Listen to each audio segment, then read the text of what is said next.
It was a week-long dispute over residency requirements for the top law enforcement officer in Jacksonville. I think we may be trending toward, not agreeing on this topic. I think it's very clear. Sheriff Mike Williams ended up offering his retirement instead of fighting the rules about where he lives. We're examining how he got there and what comes next for the Jacksonville Sheriff's Office.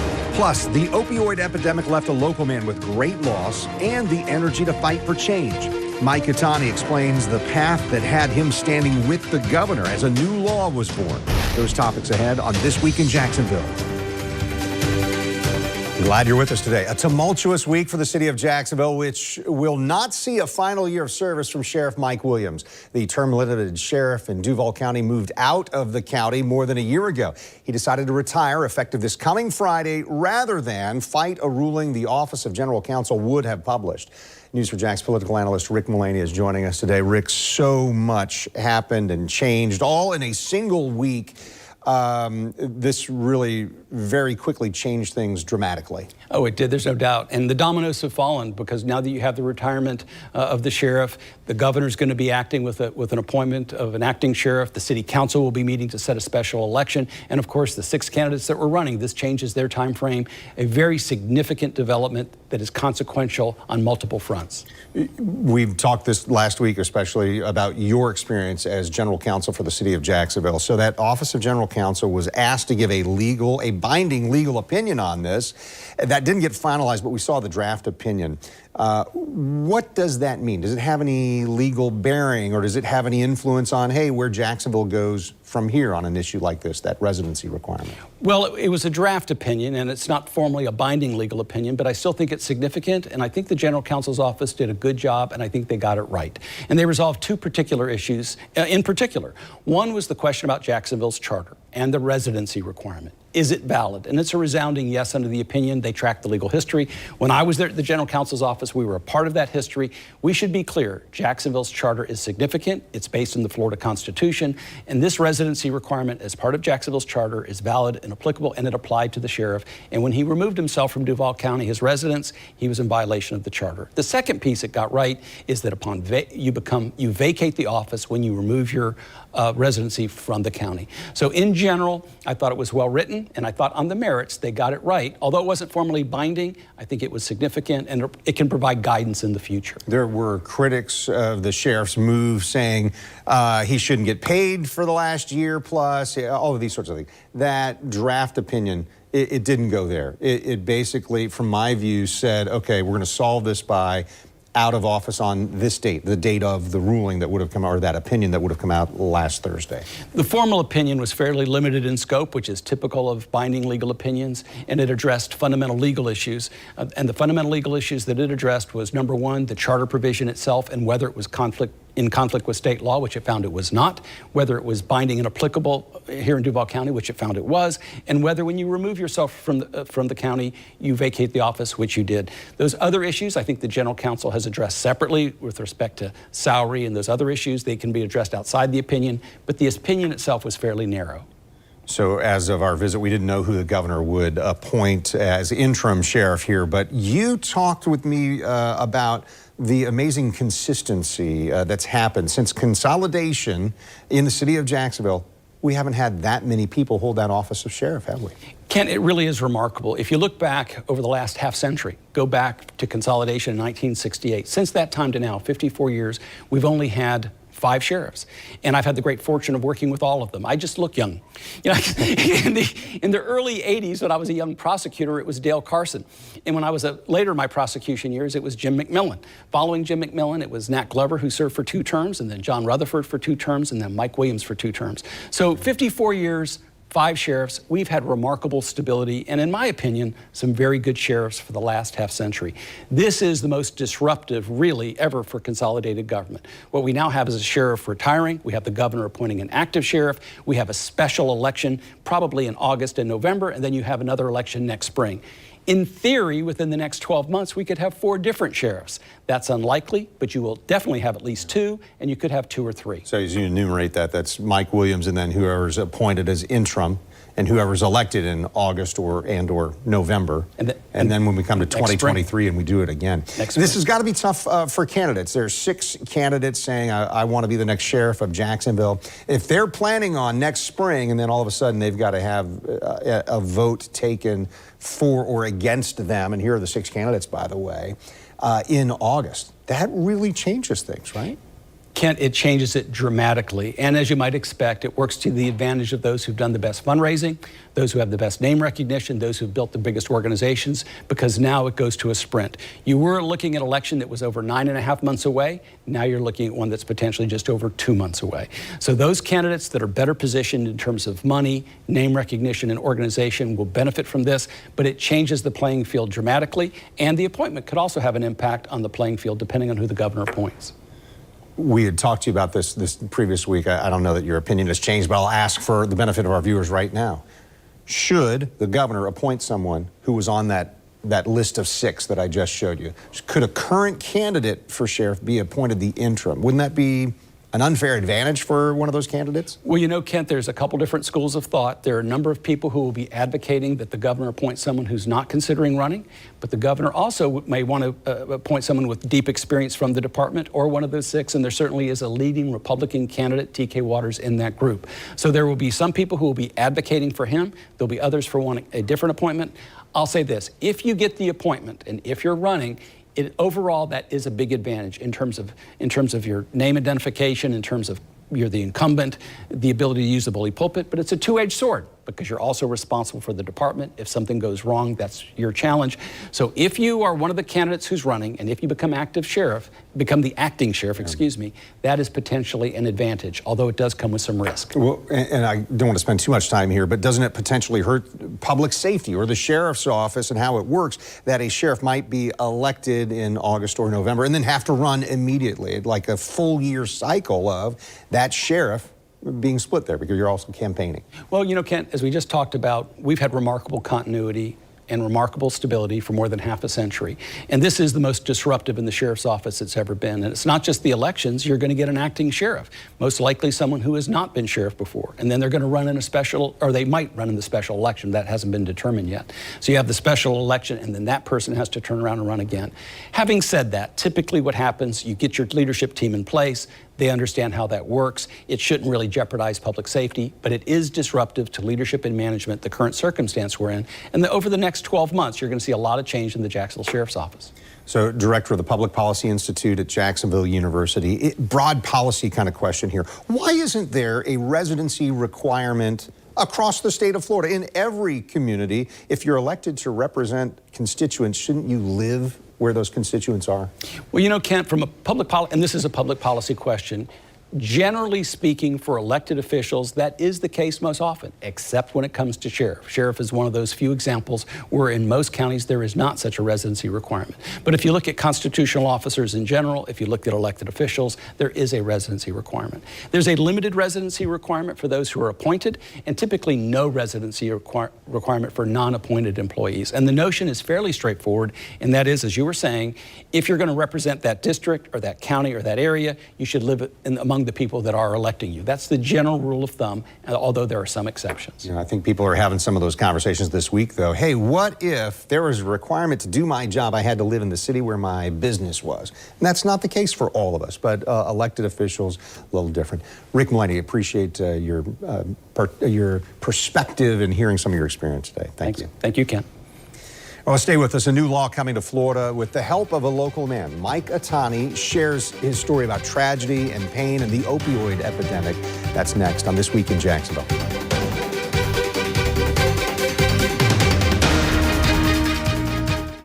Being injured in an accident is only the beginning of your problems. Don't throw away your one shot at compensation. Make it count. Fair and Farah. Words cannot express what coffee means to me. It helps a latte to get me through the day. It's time to vote for Jack's Best. Just go to newsforjacks.com/JacksBest to vote for your favorite local coffee shop. Jack's Best presented by Visit Jacksonville, where you're the local expert. It's your last chance to shop Tommy Bahama on sale at Bear's Furniture. During the 4-day Tommy Bahama sale, take 40% off plus an extra 10% off store-wide, including 10% off Tommy Bahama, our best-selling line that rarely goes on sale. All of your favorite looks and styles at the lowest price this summer. But don't wait. This last chance event is happening for 4 days only, so get in now. Only at Bears. Dear Jacksonville, you've been my home for over 4 decades, and I can't thank you enough. I love my fellow hardworking, family-oriented, friendly citizens from Jacksonville, but there's some things we can improve in our town. We need to reduce crime, homelessness, and housing costs for safer neighborhoods, improved mental health funding, and affordable housing. I can't imagine myself living anywhere else, so I'm running for City Council, and I believe in the possibilities of what Jacksonville can become. Vote Jack Meeks, March 2023. Your nights are doing okay, right? Better than ever. You're never getting rid of me. How do we just drive off into the sunset when the next thing is around the corner? Roswell, New Mexico. New episodes premiere Monday at 8/7 Central, only on the CW.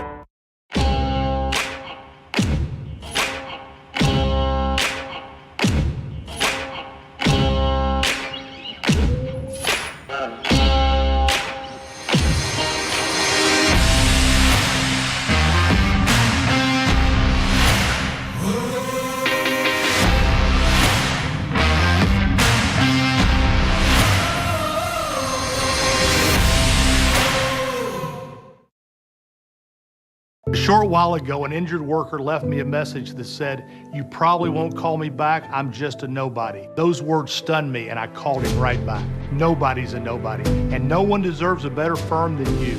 All law firms are not the same. Tracking last-minute birthday gifts? You're not alone. Tracking your kid's lost phone? You bet. Tracking your pizza? Yeah, that too. Tracking rain down to the minute so your family can still get outside? We do that every day. Chief Meteorologist John Gahn and The Weather Authority, tracking when, where, and how weather will get in your way. Helping you get around it and keep your plans on track. The Weather Authority, always watching, always tracking. Channel 4, the local station. Joy and Tarek, only on Channel 4, the local station. You're watching This Week in Jacksonville with Kent Justice. Governor Ron DeSantis signed Florida's budget into law this week and had plenty to say with his veto pen. Where his pen spoke in strong support to many was House Bill 95. It enhances penalties for the sale and distribution of opioids in Florida.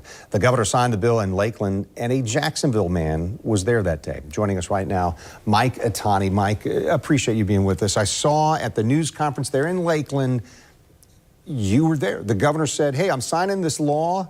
And I want you to hear from Mike, who is from Jacksonville. So I guess just share with some people, you spoke at the governor's request. What was the story that you shared there? Why was that important for you to be there?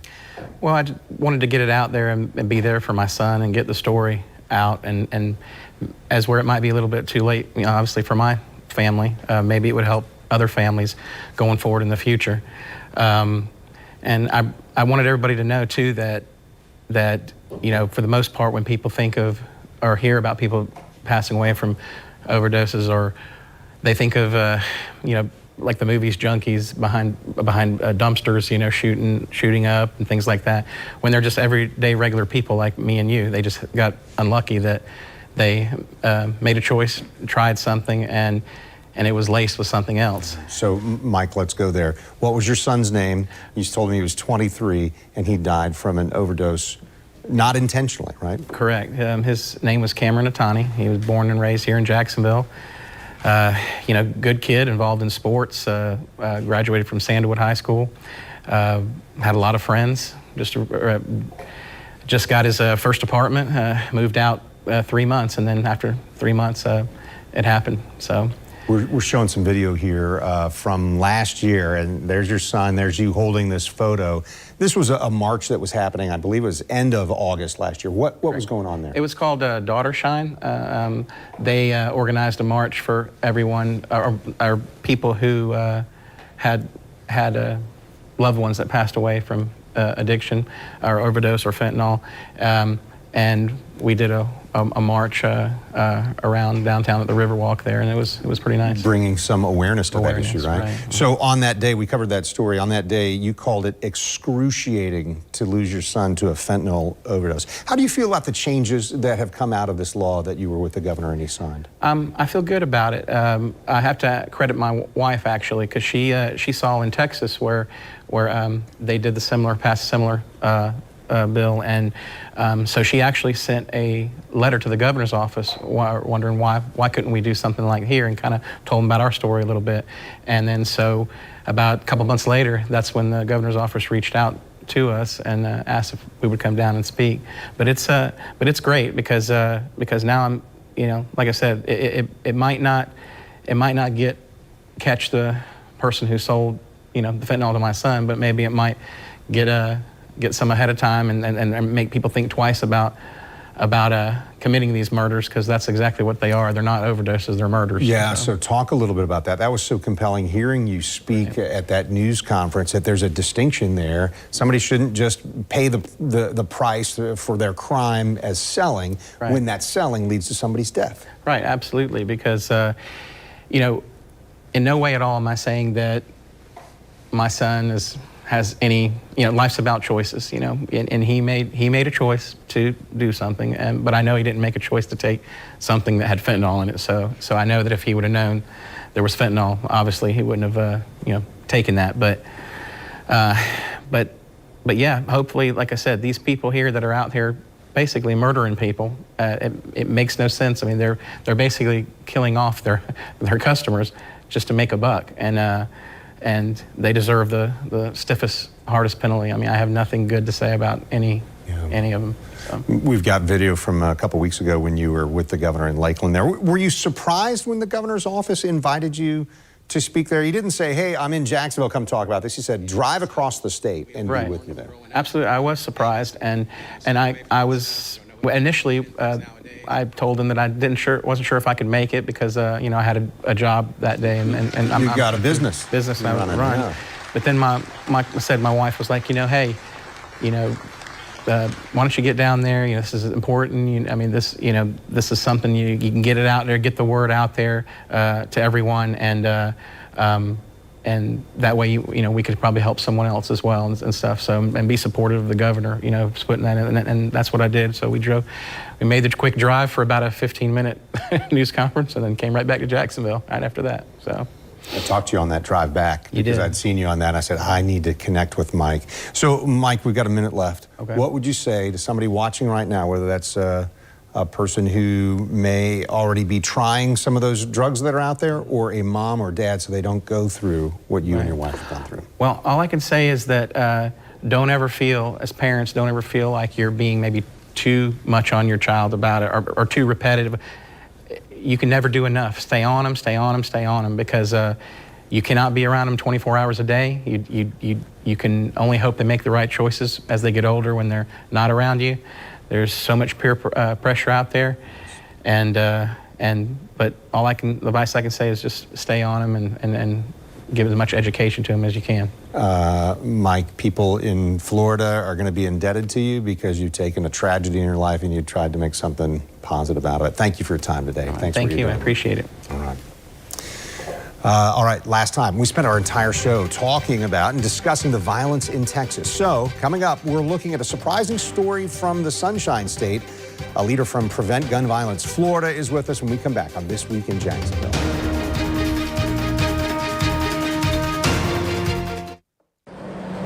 If it's time to replace your air conditioning unit, Snyder Heating and Air can help. Get 0% interest if you pay in full within 72 months. Visit SnyderAC.com and get the details in a flash. Flash? I think you mean Snyderman. Years ago, when Harrell & Harrell was growing, we had a decision to make whether we were going to grow into the state or even beyond. And we decided that we were going to stay here in this community in Northeast Florida. It's staying here and not looking at where's the next place that we can go or how can we get bigger, because bigger is not necessarily better. This is our home, this is where our families are, this is where our friends are, and this is where we're going to stay. Did you know you're eating food all wrong? No! Cookies. Look at that. burgers, even ice cream? How to eat the correct way. Next, Inside Edition. Monday at 7:30 on Channel 4, the local station. Serving part-time in the Army National Guard has led to a lot of firsts for me. It paid for me to be the first person in my family to go to school and graduate debt-free.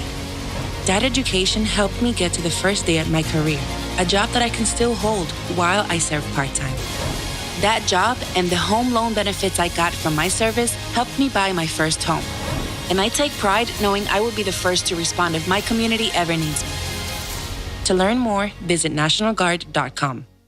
Another crazy day? Of course. You're a CIO in 2022, but you're ready because you've got the next generation in global secure networking from Comcast Business with fully integrated security solutions all in one place. So you're covered, on-premise and in the cloud. You can run things the way you want, your team, ours, or a mix of both, with the nation's largest IP network from the most innovative company. Bring on today with Comcast Business, powering possibilities. Jason Fisher is a conservative fighter with the record to prove it. Liberals tried to take away our gun rights and take over our streets, but Fisher said no to gun control and defunding the police. He stood with Governor DeSantis to ban sanctuary cities and keep critical race theory out of the classrooms. And as a member of the Electoral College, Jason Fisher fought back against those trying to steal the election from President Trump. Tested, trusted, conservative. We need Jason Fisher in Congress. Florida Trust is responsible for the content of this advertising. Stop. Before you send a single dollar with an app, the account setting you need to change for accident and fraud protection. Plus, pediatrician-approved alternatives to life-threatening baby sleepers. And sugar-free cancer. Monday. Each week, Channel 4 recognizes the Snyder All-Star Athlete of the Week. If you'd like to nominate a high school athlete who excels in the classroom and in the community, go to news4jax.com and look for All-Star Athlete under the Sports tab. You're watching This Week in Jacksonville on Channel 4. A Florida high school raffled off guns and other weaponry through a month-long fundraising campaign that ended Wednesday. James Madison Preparatory High School in Madison is a charter school. They raffled off fishing and hunting gear and firearms, including handguns and semi-automatic rifles. The $100 per ticket raffle started May 2nd. All right, joining us right now by Zoom, Patty Brigham, board president of Prevent Gun Violence Florida. Patty, what was your reaction when you heard about this raffle? Quite frankly, I was quite shocked by the raffle and horrified at the lack of sensitivity that the school showed in having such a raffle. First of all, when gun violence is the #1 cause of death among youth in this country, and secondly, so soon after the mass shooting at Robb Elementary School in Texas. And of course, we've had other mass shootings since that time. The fact that a school would do this, raffle off guns, make jokes. I hope this is legal. It would be great to put this under your car, or under the seat of your car, excuse me. That is reckless and irresponsible messaging, and it's certainly not appropriate to give that message to students. So, Patty, Madison County, I mean, only have about 20,000 residents in the county. I mean, it's a rural county. There are legitimate reasons people living there would enjoy hunting and fishing and those items. Is it just offensive because they are part of a school raffle? I think that is largely the case, yes. I mean, no one is saying you shouldn't own a gun. I mean, if it's legal to do so, no one is saying that. But what we are saying is it is not appropriate for a school to hawk guns to raise money. That is not the kind of message you want to send students. It's not appropriate to have the folks who are leading the raffle making jokes about firearms. The fact of the matter is, owning a firearm is a serious responsibility. It's nothing to joke about at all. So this week, President Biden spoke to the nation on the issue of gun control. We heard him from the White House, and he said that he doesn't want to take away people's guns, but he does want to do something to solve this crisis. This is what he said. Just do something. For God's sake, do something. After Columbine, after Sandy Hook, after Charleston, after Orlando, after Las Vegas, after Parkland, nothing has been done. So President Biden urged Congress to ban assault weapons and high-capacity magazines. He said if Congress wouldn't ban assault weapons, then they should at least raise the age to purchase those type of guns from 18 to 21. Also said background checks should be strengthened and to pass red flag laws like the one we already have in Florida. So what are your thoughts on some of those measures from the perspective of the organization that you're the board president of? We were out front with a request for an assault weapons and high-capacity magazine ban after the Pulse mass shooting. We went by a different name then. We've changed our name. But we have been advocating for an assault weapons ban in Florida for a long time. Also expanding background checks to close loopholes that allow people to buy guns who shouldn't have them, to strengthen our red flag law, and to strengthen, yes, our red flag or risk protection law in Florida, and also to put more teeth into safe storage. We have a statute that's a second-degree misdemeanor if you leave a loaded weapon around a minor who's unsupervised. We believe there should be more of a penalty to that statute. Well, with this raffle that we first started talking about here, I don't think that the raffle was intended, hey, let's get guns into the hands of these students at the high school or the charter school, but that's certainly a concern, right? That it would fall into their hands. Yeah, well, the optics were very poor. And the men holding the raffle, making jokes about every boy wants this revolver in the front seat of under the seat of their car. That's really in poor taste. And then cracks, oh, I hope it's legal. Come on. I mean, you better know, right? Don't you want to know if what you're advocating for is legal? So, no, it was in extremely poor taste. It's not the kind of message we need to be sending our young people. Patty, we'll wrap up in the last minute of this show. Is there a chance for people to come together, that it not be such a partisan issue about gun control versus safety in schools and for our kids? I certainly hope so. We are not opposed to responsible gun ownership. We're opposed to lax gun laws that don't protect the greater safety of the public. It shouldn't be a partisan issue. It's a public safety issue. It's a healthcare issue. And that's what we should look at it as, not a partisan issue. And we hope that we can find common ground. Yeah, Patty Brigham, I appreciate your perspective and sharing some of your thoughts there as the entire nation focuses on what the real solutions are to this issue. Thank you for your time today. Thank you. All right, so next weekend is bicentennial celebration in the River City. We're going to focus on some of the history that makes Jacksonville special. This Week in Jacksonville airs each Sunday morning at this time. I'm Kent Justice. Thanks for watching on air on Channel 4 and the CW17. You can also find us online at newsforjax.com or streaming on News4Jax Plus.